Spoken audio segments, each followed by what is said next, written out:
Kamala spent 100 days telling voters, I know it feels like crime and illegal immigration are bad, but fuck your feelings. Look at this chart. Have you seen my "In this house we believe" lawn sign? See, it says right on it, we believe in science. Right, which is why you demanded no one even debate whether COVID could have escaped from the one lab in the one city where they were studying it. How far? Just when we thought we'd seen everything, Bill Maher, yes, the same Bill Maher who prides himself on being a liberal firebrand, just threw Kamala Harris under the bus in the harshest way possible. But wait, it doesn't end there. In a twist no one saw coming, he actually had something positive to say about Trump. So, what's really happening? Is this a personal grudge, a moment of brutal honesty, or is Maher finally voicing what many have been thinking? Buckle up, because we're unpacking every layer of this political shocker. And if you haven't subscribed yet, now's the time. Trust us, you won't want to miss what's coming next. Let's dive in. The first woman president, first black woman president, and first Asian president. But I don't vote for who will be the first. I vote for who will win. And for whatever reason, Harris has never been popular. You can count the number of delegates she won in the 2020 primaries on one hand, as long as that hand has no finger. You wear Queers for Palestine t-shirts and masks 2 years after the pandemic ended. And you can't define woman, I mean person who menstruates.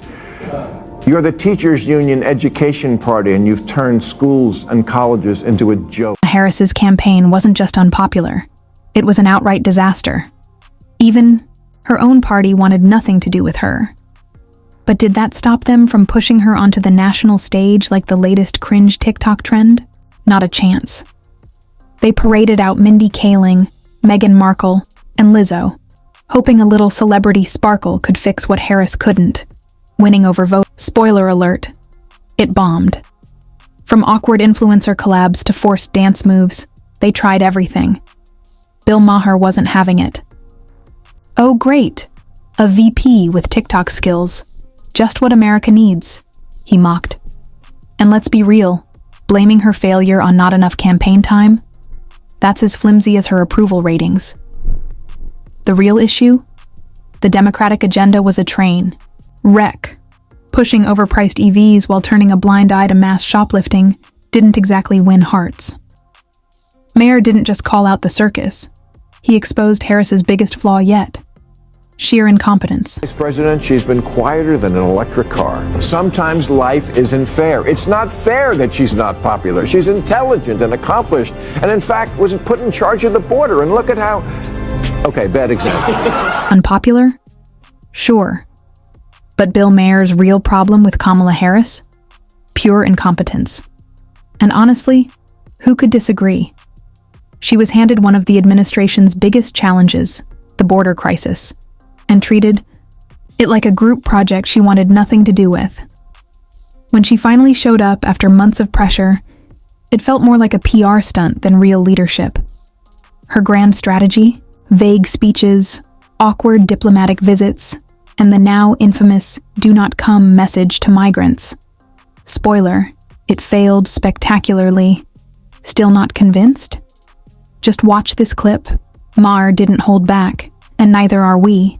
Was it a mistake to kind of allow that flood to happen in the first place? I think the policies that we have been proposing are about fixing a problem, not promoting a problem. While Kamala Harris dodged responsibility, illegal crossings surged, cities were overwhelmed, and the so-called border czar looked completely lost. Did she even know where the border was? Whenever she was pressed for answers, she delivered incoherent word salads, more fluff than substance, like a student desperately padding an essay to hit the word count. This wasn't just a policy failure. It was a warning. A glimpse of what America could expect if Harris ever ran the show. And let's just say, she flunked the test. Instead of addressing the crisis, she treated it like an inconvenience, hoping no one would notice. But people did notice, including Bill Maher. And despite being a staunch liberal, even he couldn't defend the disaster she left behind. Then came another brutal truth, her blatant dishonesty. Watch as this CNN journalist picks apart her lies, piece by piece, Trump, you criticized the wall more than 50 times. You called it stupid, useless, and a medieval vanity project. Is a border wall stupid? Well, let's talk about Donald Trump and that border wall. So remember, Donald Trump said Mexico would pay for it? Come on, they didn't. How much of that wall did he build? I think the last number I saw is about 2%. To fix the problem, you're doing this compromise bill. It does call for $650 million that was earmarked under Trump to actually still go to build the wall. I'm not afraid of good ideas where they occurred. So you don't think it's stupid anymore? I think what he did and how he did it did not make much sense because he actually didn't do much of anything. We just talked about it. He didn't actually do much of anything. But you do want to build some wall. Kamala Harris once mocked Trump's border wall as a medieval vanity project and even voted against funding it. Fast forward to 2023, and suddenly, the Biden administration was quietly adding more sections in Texas. When Anderson Cooper called her out, she flat out denied it, until he reminded her that Homeland Security had already confirmed it. Caught in a lie, dodging reality, and hoping no one would notice. But Bill Maher did. And so did America. And he wasn't done yet. Up next, the stale, failing policies that sealed her fate. I spent 100 days telling voters, I know it feels like crime and illegal immigration are bad, but fuck your feelings. Look at this chart. Have you seen my "In this house we believe" lawn sign? See, it says right on it, we believe in science. Right, which is why you demanded no one even debate whether COVID could have escaped from the one lab in the one city where they were studying it. How far-fetched. Democrats have become like a royal family that, because of so much incest, has unfortunately had children who are retarded. You wear Queers for Palestine t-shirts and masks 2 years after the pandemic ended. And you can't define woman, I mean person who menstruates. You're the teachers' union education party, and you've turned schools and colleges into a joke. What a shocker that the people who see everything through the lens of race and sex see their election loss as a result of racism and sexism. Even die-hard liberals had to stop and think, wait, what? The left's policies had become a contest in peak absurdity. Biological men dominating women's sports. Suddenly, fairness didn't matter. Only feelings did.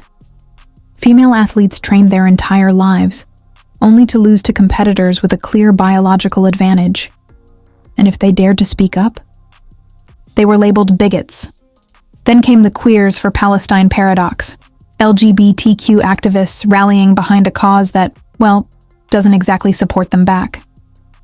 Bill Maher, ever the realist, couldn't ignore the irony. But his biggest frustration? Kamala Harris's legendary word salads. Every time she was put on the spot, she delivered rambling nonsense. And this next clip? Pure gold.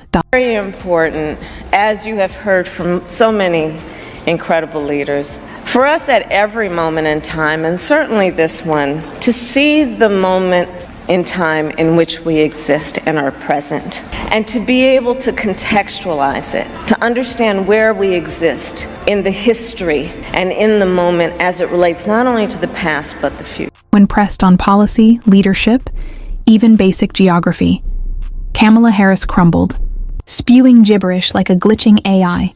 Now picture her on the world stage, diplomats confused, allies lost in translation, and America's enemies laughing.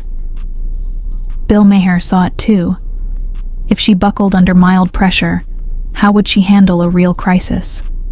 Answer: she wouldn't. She'd ramble while Putin and she watched. America's leadership spiral into a bad comedy sketch.